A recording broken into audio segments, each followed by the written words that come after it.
It's not every day there's a new PlayStation. It's not every day there's a new console. Well, it's not exactly a new console. It's kind of like a midway, sort of new console. It's the Pro. And if you know me, I gotta buy anything that has Pro in the name, because I'm a professional. This is the PS4 Pro, and you're probably wondering, why does it have that Pro moniker? What's so special about this thing? It just came out. First thing, and probably most importantly, this is now a 4K gaming console.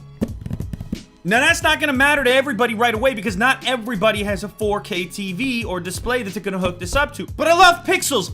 If I could get more resolution, of course that's what I want. And this is the way to do it. Now, the PC people, the PC gamers are out there like, excuse me, get whatever resolution you want with some fat graphics cards. It's true. But a guy like me likes to sit back on the couch sometimes.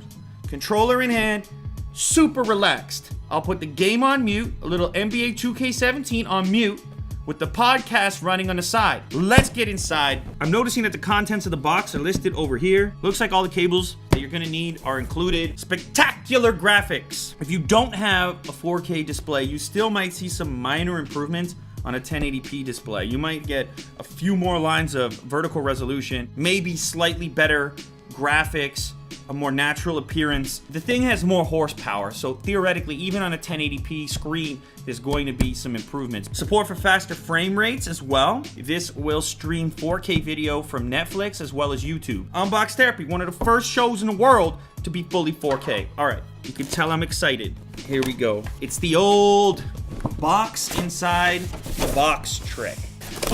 Slides right out. There's also some other things that have been improved here. For one, it's got a 1 terabyte drive in it now, 1 terabyte of storage, and it's also got extra USB charging capacity. Ooh, look how they did that. That's a nice little touch, Jack. The symbols from the controller, those are the feet that the system stands on. Some attitude there, that's cool. It adds a USB port to the back.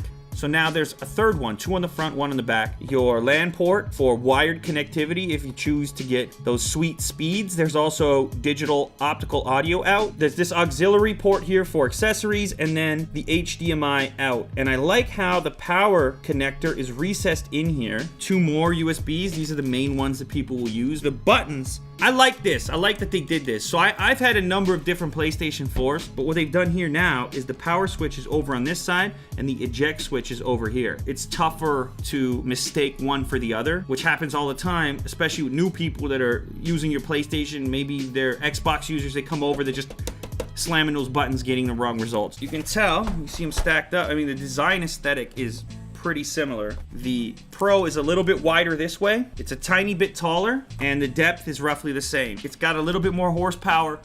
It's a little bit larger in size. An HDMI cable, this is clutch. You've also got the very basic chat headset. It's to get you started. I recommend something better than this. It's also the new controller, which I haven't seen this one yet. You can now see the light bar from the front, so essentially the same. There's also a micro USB cable, and that's about it. So the unboxing experience, very similar to the stock PlayStation, but you're the one that knows you've got a Pro. This also is going to enable some improvements for PlayStation VR. Some of those similar enhancements that you might have gotten on a 1080p display will also apply to the PSVR headset. You're gonna get slightly smoother graphics enabled by the greater horsepower of the Pro unit. Theoretically, you'll have a better PSVR experience, smoother graphics, and more potential. Higher frame rates potentially. It's almost like a PC style upgrade where same platform, plays all the same games, but can just do so at a slightly more optimal scenario. There's a long list of games that will see improvements on the PlayStation 4 Pro. So a quick note about 4K resolutions in the PS4 Pro, just make sure that your display or TV supports 4K at 60 Hertz to get the most out of this. Now, most newer televisions do, but it's something to check up on before you invest in this system and hope to get a beautiful 4K signal. So there you have it, PS4 Pro. Should you buy it? Does it suck? No, I think this is a cool step in the right direction. I think if you're on an old model and an old TV, it's probably a little too much of a step because then you got to get a 4K display to really take advantage of it and the system itself. But if you don't have a PlayStation yet, you're looking for something to do this holiday season, maybe you're a parent, I say step up to the Pro, future-proof yourself a little bit so you're ready when you do get that 4K display. And if you already have a 4K display, then come on, man. Get yourself some extra pixels. Candy for your eyeballs.